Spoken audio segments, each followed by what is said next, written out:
Hey, what's up, guys? It's DarkArmedDuelist, and today I'm here with... Tyler's back! Tyler's back, and he's actually going to be profiling his... Libromancer Mikanko. And let's go ahead and get straight on into this, guys. But don't forget to like, comment, subscribe, and definitely hit that bell there so you can become part of our notification squad. And check out the Patreon down in the description down below. But let's go ahead and get straight on into this. Alrighty. So, we got our usual 3 Libromancer Geek Boys. He's pretty much your add a spell card of the deck.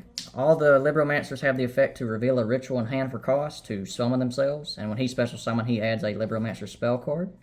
He's also an emergency teleport target, but I'm one of the few people that just don't really play it, so I might get roasted for that, but he'll be alright. Next, we got 3 Libromancer Fire. He's pretty much the same as Geek Boy, but instead of adding a spell card, he adds a monster. And he's also a Cyburst, and it comes up a lot. You can make certain stuff like Code Talker Heat Soul, and I like to make Lane Grebo with it to play around trap stuff, and Imperm and Evenly Matched, stuff like that. And if you play, you can play Silent Mining, he's a Silent Mining target, but, you know, same with Emergency Teleport. I don't really like to do that. Heat Soul's really good in here. And then I'm playing 1 Libromancer Agent. He allows you to add a Libromancer card from grave to hand. But if you add a spell trap with this effect, you have to put it on the 1 card from hand on bottom. So it gives you a lot of recurrence. And I usually kind of play 1 or 2 once in a while. I'm currently on 1 at the moment, but I'll probably just go back to 2. Because you got a Shizu tier running around, and they'll mill your cards out. So this is just a free add something back, and also can bait the Shizu shufflers. Next, we're playing 3 Diviner of the Heralds. Just a generic ritual support. You can send the Nentis with it to pop a card. You can send Herald of the Arclight to add a ritual and change its level to 6. And this deck really likes level 6s. Especially with the upcoming card I'll show you. Which will be the 2 Bestial Magnemite and the 1 Druid Worm. I've always been on the 2-1. I just like the 2-1. But you can always play more Bestial if it feels allotted for you. If you don't know, Magnemite adds you can banish a Lighter Dart from grave to summon it. And he adds a Dragon from deck or grave to hand on the end phase, which is usually the Druid Worm, but there's also another target in my deck I can add with it. And Druid Worm, when he's sent from field to grave, targets a special summon monster upon controls and sends it to the graveyard. The only time that Magnemite is even like not getting that search is when you have the Druid Worm in hand. You can always just get the Druid Worm on field and get rid of it. Yep, it can add from graveyard. And it's really nice that these are level 6s. This deck likes level 6. Next, I'm playing Magician Souls from Magician Souls package. The deck has a lot of back row or stuff after we use Field Spell, we can use it and get rid of it, draw a card. And it also helps you for the access code OTK line going second. Next, I'm playing 1 Doombroker, my favorite card in the whole deck. That's what the playmat's based on. And what he does is he allows you to set a Libromancer trap card from deck, which is usually your Omni Negate Intervention, or I play another one as another target. Then he also has an effect where if he deals battle damage, I call it the Nightmare Unicorn effect. He just shuffles a monster to deck. Yeah, that card's pretty much like your signature card, though. Yeah, this is absolutely my favorite card. Oh, yeah. I love the artwork. He just looks so cool. I mean, that's why I got this playmat based off of it. Shout outs to my buddy Jay for drawing this, by the way. It's really cool, though. It's a really cool playmat. And then next, finally, we got the 3 Ohaimi. Basically, what she does is she can't be destroyed by battle, and your opponent takes any battle damage involving her, so you can just walk her into guys and they take damage instead. And then she has an effect where you reveal her in hand and add a Mikanko card from deck to hand, and then you have to discard a card. And then she has a quick effect where you target a Mikanko equip in the graveyard and non-target equip it to an appropriate monster. So this gets around targeting protection. I play 1 target for that, and we'll get to that when I get to spells. It makes me think a lot of the old school card, Amazon as Swordswoman. Pretty much what it is. Yeah. And since she's 0, you can just walk into huge beat sticks, and they just take big damage for it.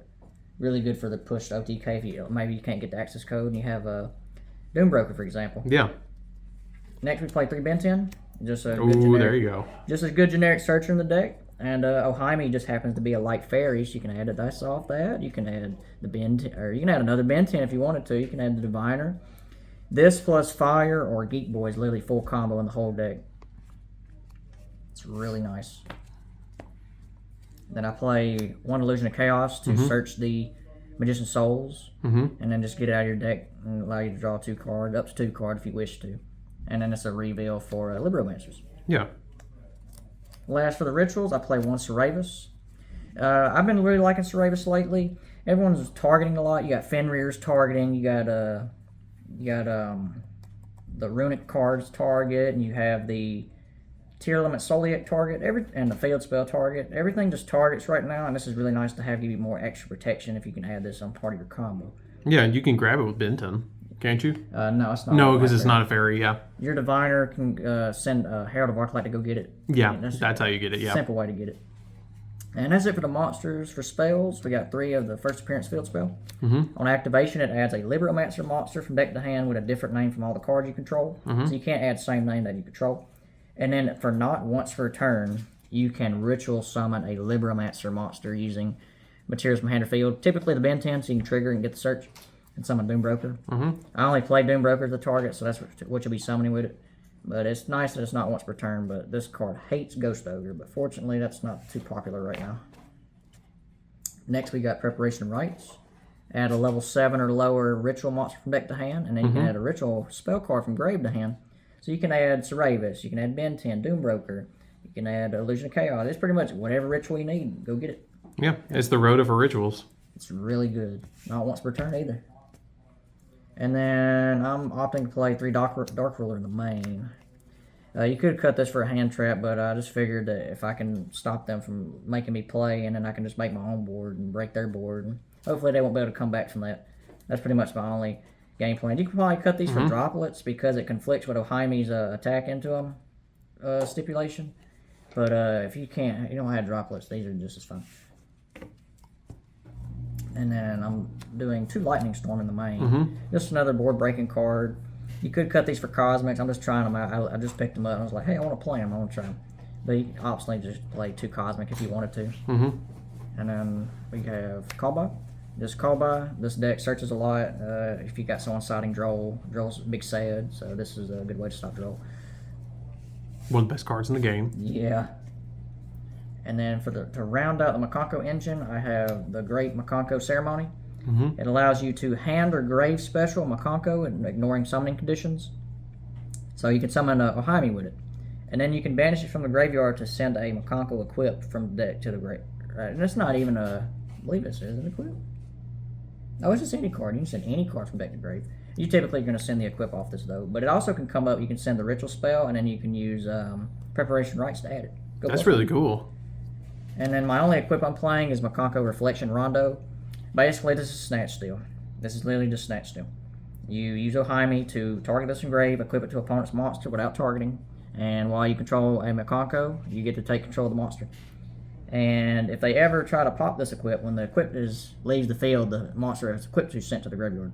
Wow. So you can always just get rid of your own reflection if you ever need to, you can, and get rid of the monster. Man, and we thought that Snatch Steal was at 0, and it's not. It just got printed into a different archetype. Oh, yeah. Oh, man. There's so many ways you can Snatch Steal in this deck. It's like, I think these 2 archetypes are made for each other. Oh, yeah. And then lastly, the last spell is the Mikanko Ritual spell. It has the normal ritual stipulation where you tribute from hand or field, and you can exceed level or whatnot. It has a bonus effect where you get to non-target destroy cards your opponent controls up to the number of equipped spells with different names engraved, and do 1,000 for each.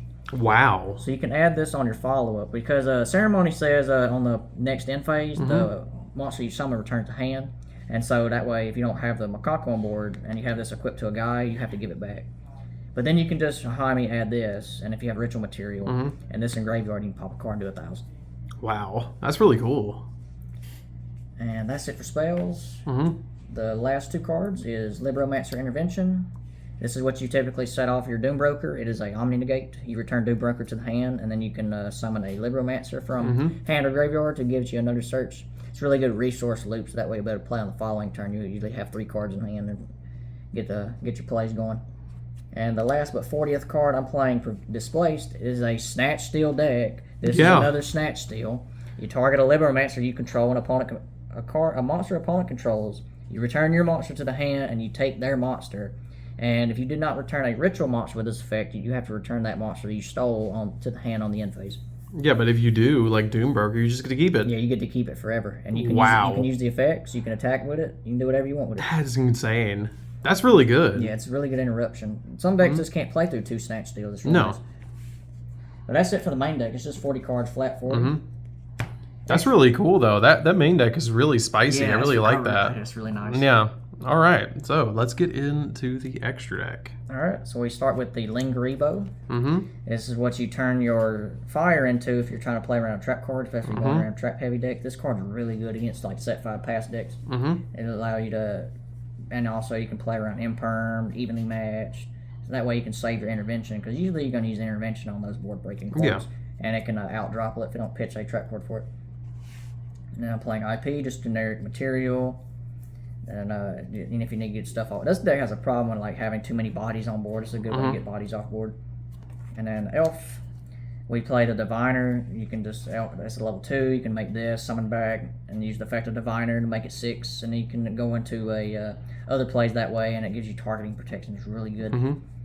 It's giving Ohaimi targeting protection. It can't be destroyed by battle. It's really hard out. And then I have the Nightmare Unicorn, just a generic link climb, target a card, shuffle it. And I have the Selene. It's just you use it with the Magician Souls when you're trying to climb an access code. Just a good generic link 3 to help you climb up to that access code. Speaking of, there he is. And this is the way you close out your games going second. Make it 53. Pop 1 to 2 card, go in. And then I got Appaloosa for the last link. It's just, if you got too many bodies on board, once again, then might just make a bunch of monster negates, you know? I heard monster negates are pretty good. That's what I've also heard. And I think it works out. Synchros, 2 Herald of Arclight. Yeah. It's Herald of Arclight. You get a ritual spell or monster from deck to hand when it's sent to grave, not once per turn. Diviner can do it. You can do it on opponent's turn with Elf if you like. If you don't need to use an Entis, it's pretty good. And then this is where it gets a little spicy. I'm playing 1 Infernoble Knight Emperor Charm. Really now? I did not see that coming. So this is basically what it does. This is all you care about, the first effect. If an equipped card is equipped to any monster, you get to non-target pop a card. Wow. This is even during damage step.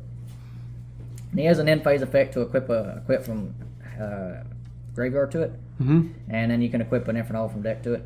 But I don't really use that effect. I just really like it that it's a generic Sync 9 you can make that synergizes with equip focusing. So when you use Ohaimi to equip the Snatch Steal, you get the pop card. You can also alternately just pop the equip, and then it sends the monster to the graveyard. Yeah, and you make it with like Diviner and a Geek Boy, right? That's it. Wow, and he's generic too. This is kind of like the flex spot. There are quite a few Sync 9s that you'd be interested in making. There's there's Power Tool Braver Dragon. You can make Shin Shin. But I'm just trying this out. It hadn't come up yet, but I really want to make it. It sounds really funny. Last for the Synchros is Braun. Diviner plus Fire makes this, and it's really good. With Elf pointing to it, it's like, how do you out a Omni Negate that can't be targeted? And then if you ever use the effect, you can always summon back Diviner and use the Fire again and just make it again. And that's it for Synchros. I only play 1 fusion, it's just 1 Entis. It's just you use the Diviner on the opponent's turn via Elf to send this and pop a card. And then I'm playing Beatrice for Deck Seeds. This has a really funny card with an application with a card on the side deck. You can also send Diviner if you somehow make Elf without a level 2, maybe use a link to like IP or something to make it. You can do that if you'd like. Other than that, I don't really care about it too much. It's just mainly for the side deck. You could easily cut this. Yeah. But alternatively, you could send like the Mikanko Ritual Spell or the Equip if you are unable to get to it any other method. That could come up. And then I'm playing the Wallow. Bestial's level 6. This deck likes level 6s. This is like another way to get rid of stuff in graveyard or set a problematic card that they used on you to your field, stuff like that. And my 15th and funniest card is the Vampire level 6, rank 6. This card is so hilarious. I love it so much. So what it does is, if you have an opponent's monster that has a level that you stole, you can treat it as level 6 and use it as C material. Yep. And he has an effect where you detach, target a card, send it to grave. It's just targeting Dingirsu. And then he says if a opponent's monster, and I think the monster zone, is sent to the graveyard by card effect or any or by battle, You get the Yugioh Guardian. Detach again, take it. So another kind of snatch deal. This deck's all about the snatch steal. Yeah, just another one. I'm taking everything. I'm playing your deck. Yeah. Wow. This card is so good. I love it so much. That's really cool. Do you have a side deck for us? I do. All right, so let's check out that side deck real quick. All right. Double-edged sword. This is for the Beatrice. This is literally for the Beatrice. It is a very, very simple OTK going second. All you have to do is make Beatrice, send this, summon Ohaimi, use Ohaimi effect to equip this to an opponent's monster. As long as that monster you equip it to is naturally 2,000 attack or higher, with equipped with this, if you attack Ohaimi into that monster, you will win the game. Really? Your opponent takes the damage you would have taken because of Ohaimi. And this says both players take the damage, but she says you don't take the damage. So now you double take the damage. Yeah. So that's 8,000 or more, depending on how much tech. Wow.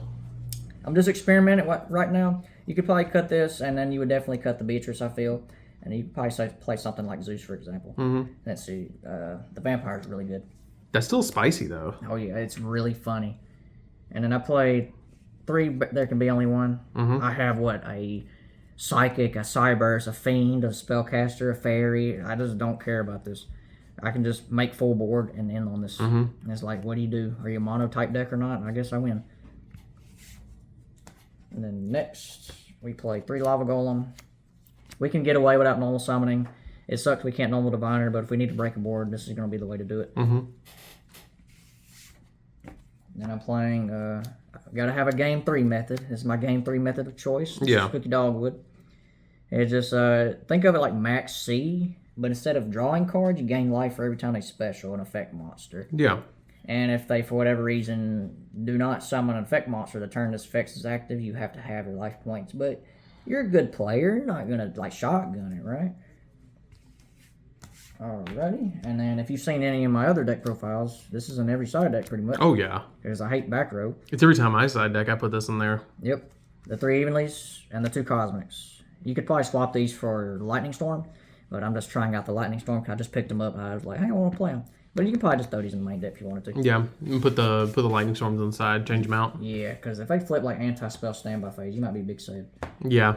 Well, that's it, guys. Thank you so much, Tyler, for letting me profile it. I know you've been excited about this deck ever since it was announced. Yes. And that deck is really spicy because you're always looking for cool ways to boost up your Libromancer deck. So thank you so much for the deck, guys. And don't forget to like, comment, subscribe. Hit the bell there so you can come part of Notification Squad. And we'll see you guys in the next video. See you later, guys.